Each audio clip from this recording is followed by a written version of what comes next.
বন্ধুরা, আজকাল দাঙ্গা বিবাদ হিংসাত্মক প্রদর্শন তো সাধারণ ব্যাপার হয়ে দাঁড়িয়েছে। ছোট ছোট বিষয় নিয়েও হিংসা ছড়ানো হয়। যখন বিপক্ষদের কোনো কাজ থাকে না তখন তারা এরকমই হিংসাত্মক প্রদর্শনকে প্রমোট করে, যাতে রাজনৈতিক রাজনীতি করানো যায়। হয়তো আপনারা জানেন এরকমই দাঙ্গা বিবাদের কারণে গোটা ফ্রান্স জ্বলছে।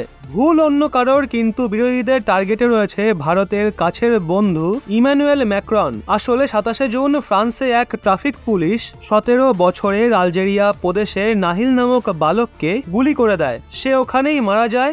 বলা হচ্ছে নাহিল টেকাভি ডেলিভারি ড্রাইভার হিসাবে কাজ করছিল, আর ওই গাড়িতেই সকাল 9টা নাগাদ ফ্রান্সের নানটেরি শহরে ট্রাফিক পরীক্ষা নিরীক্ষার সময় একজন পুলিশ কর্মী তাকে শুট করে। এখন এই গুলি কেন চালানো হলো তা তো জানা যায়নি, কিন্তু এই শুট আউটের পর যা সিচুয়েশন সৃষ্টি হয় সেটা কাবু করার জন্য এখন ফ্রান্স মুখ্যমন্ত্রী যোগীর সাহায্য চায়। ট্রাফিক পুলিশের বিরুদ্ধে গোটা ফ্রান্সে দাঙ্গা সৃষ্টি হয়েছে। আন্দোলনকারীরা প্রায় 2000 গাড়ি জ্বালিয়ে দেয়, প্রায় 500টা বাড়ির ক্ষয়ক্ষতি করা হয় এবং তার জন্য 875 জনকে গ্রেপ্তারও করা হয়েছে। তা সত্ত্বেও দাঙ্গা থামার নামই নিচ্ছে না। এখন এরই সলিউশন হিসাবে ফ্রান্সের সুপরিচিত ডক্টর অ্যান্ড প্রফেসর জন ক্যাম্প ফরেন মুখ্যমন্ত্রী জয়ীকে নিজের বুলডোজার সহ ফ্রান্সে পাঠানোর জন্য টুইট করেছে। দেখুন সেই টুইট। পরিষ্কার লেখা রয়েছে, ভারত এই সিচুয়েশনকে কন্ট্রোল করার জন্য মুখ্যমন্ত্রী জয়ীকে অবশ্যই ফ্রান্সে পাঠাক। যদি তিনি ফ্রান্সে আসেন তাহলে তিনি 24 ঘন্টার মধ্যেই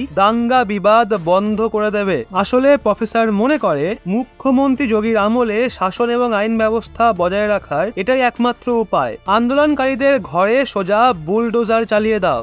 মুখ্যমন্ত্রী যোগী জানেন দাঙ্গাকে কিভাবে আটকাতে হয়। যার সত্যি লোকসান হয় সে তো চুপ থাকে, কিন্তু তার দরদে নিজেদের রুটি শাকার মতলবে ওই দাঙ্গাকে আরো বাড়ানো হয়। এর জন্য যোগীর বুলডোজার ফ্রান্সের দরকার। এই কারণেই তিনি তার টুইটারে যোগী মহাশয়ের এই বুলডোজার নিয়ে দাঁড়িয়ে থাকা কার্টুনও পোস্ট করেন।